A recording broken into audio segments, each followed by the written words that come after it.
ನೋಡಿ, ಒಂದು FIR register ಆಗಲಿ ಅಥವಾ ಒಂದು ಇನ್ವೆಸ್ಟಿಗೇಷನ್ ಆಗಬೇಕು ಅಂತೇಳಿ ಒಂದು ಆರ್ಡರ್ ಆದ ಕೂಡಲೇ ಒಬ್ಬರು ಚೀಫ್ ಮಿನಿಸ್ಟ್ರು ರಿಸೈನ್ ಮಾಡಬೇಕು ಅಂತ ಕಾನೂನಿನಲ್ಲಿ ಎಲ್ಲಿಯೂ ಹೇಳೋದಿಲ್ಲ. ಈಗ ನಮಗೆ ಗೊತ್ತಿದ್ದ ಹಾಗೆ there are many who have resigned on moral grounds to enable a fair investigation. ನಿಮಗೂ ಗೊತ್ತೇನಂತೆ, ಇತ್ತೀಚೆಗಿನ ಬೆಳವಣಿಗೆಗಳಲ್ಲಿ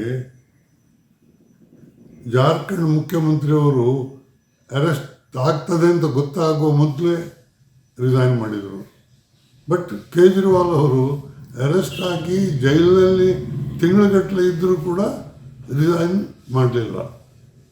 ಹಾಗಾಗಿ ಈ ಸಂದರ್ಭದಲ್ಲಿ ರಿಸೈನ್ ಮಾಡಬೇಕಾ ಬೇಡ ಅಂತ ಹೇಳೋದು ಅವರ ವೈಯಕ್ತಿಕ ನಿರ್ಧಾರ ಆಗಬೇಕು.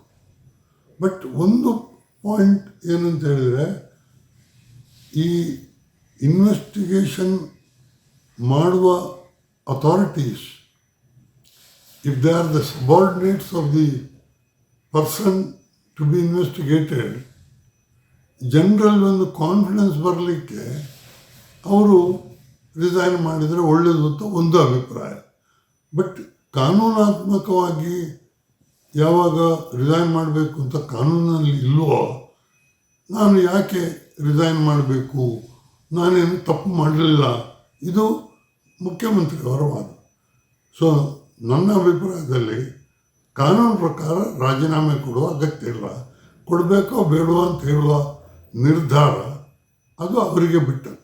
ನಾನು ಕಾನೂನಾತ್ಮಕ ವಿಷಯವಲ್ಲದೆ ವೈಯಕ್ತಿಕವಾಗಿ ಈ ಕೇಸ್ನಲ್ಲಿ ಅದು ಸರಿಯಾ ಇದು ಸರಿಯಾ, ರಾಜೀನಾಮೆ ಕೊಡಬೇಕೋ ಬೇಡೋ ಅಂತ ನಾನು ಬೇರೆ ಅಡ್ವೈಸ್ ಕೊಡಲಿಕ್ಕೆ ತಯಾರಿಲ್ಲ. ಕಾನೂನಿನಲ್ಲಿ ಹೇಗೆ ಉಂಟುತ್ತ ಮಾತ್ರ ನಾನು ಹೇಳ್ತೇನೆ. ಕಾನೂನಿನ ಪ್ರಕಾರ ಈ ಗವರ್ನರ್ ಮತ್ತು ಗೌರ್ಮೆಂಟ್ ಮತ್ತು ಮುಖ್ಯಮಂತ್ರಿ ಇವರೊಳಗೆ ಒಂದು ಸೌಹಾರ್ದತೆ ಇರಬೇಕು. ಅವರೊಳಗಿನ ಕಂಟಿನ್ಯೂಸ್ ಕಾನ್ಫ್ಲಿಕ್ಟ್ ಇದ್ದರೆ it's A one undesirable development.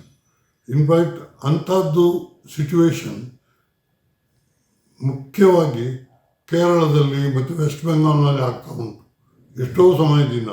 ತಮಿಳುನಾಡಿನಲ್ಲಿ ಕೂಡ ಆ ಗವರ್ನರ್ಸ್ ಅವರು ಮತ್ತು ಸರ್ಕಾರದ ನಡುವೆ ಭಿನ್ನಾಭಿಪ್ರಾಯ ಮತ್ತು ಕಂಟಿನ್ಯೂಸ್ ಡಿಸಗ್ರಿಮೆಂಟ್ ಆಗ್ತಾ ಇದೆ. ನಮ್ಮ ಕರ್ನಾಟಕದಲ್ಲಿ ಇತ್ತೀಚಿನವರೆಗೆ ಅಂಥ ಒಂದು ಸೀರಿಯಸ್ ಡಿಫರೆನ್ಸಸ್ ಇರಲಿಲ್ಲ.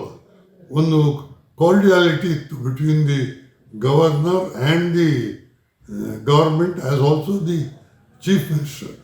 ಇನ್ಫ್ಯಾಕ್ಟ್ ಈ ಸ್ಪೀಚ್ ಕೊಡುವಾಗ ಇವರು ಗವರ್ನರು ಈವನ್ ಸರ್ಕಾರದ ಕಾರ್ಯವೈಖರಿಯನ್ನು ಕೂಡ ಶ್ಲಾಘಿಸಿದ ಸಂದರ್ಭ ಎಲ್ಲ ಉಂಟು. ಹಾಗಿರುವಾಗ ಈಗ ಈ ಬೆಳವಣಿಗೆ ದುರದೃಷ್ಟಕರ ಅಂತ ಅಷ್ಟೇ ಹೇಳ್ಬೋದು.